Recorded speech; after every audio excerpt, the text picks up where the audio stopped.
Our next guest interviewed Raj Rajaratnam for her book, The New Investment Superstars, 13 Great Investors and Their Strategies. Lois Peltz is joining us right here next to me in the newsroom. She is president and CEO of InfoVest21.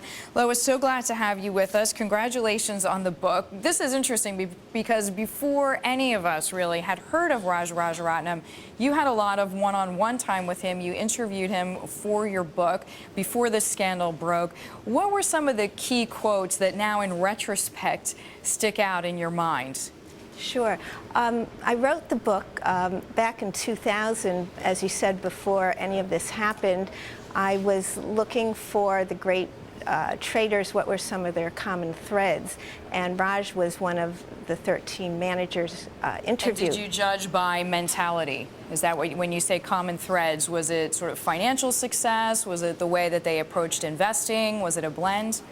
I was looking for managers who were well respected in the industry, who had a long established track record, which he did, who had good performance, and that was the reason why I interviewed him. When you look back on the interview today, 12 years later, some interesting things come out.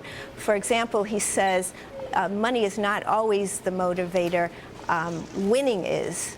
And what really got him going was winning. And so that was quite interesting. Scooping an opponent, I guess in journalism terms, you'd say, or just out-edging a competitor seemed more important to him than the money itself. Exactly. And he talked about having an edge and how it was very important for his research analysts to have an edge, and that's actually how they were compensated for their bonus at year end.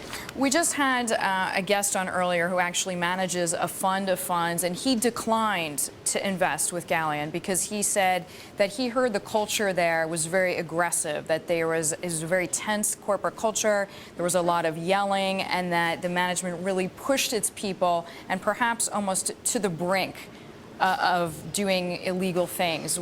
When you were there and you were interviewing Raj, did you get a sense that he was an aggressive manager? Did you get a sense that he supported that kind of environment?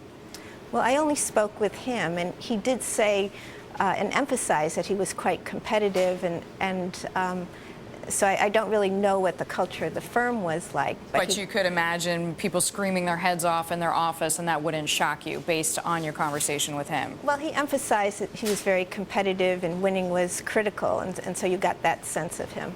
You also mentioned that in your research, it stuck out to you to what extent he did his research based on relationships and based on sort of inherent industry knowledge and not so much written or kind of calculated numbers, right? It was a lot of, you saw this potential to have the network be too important.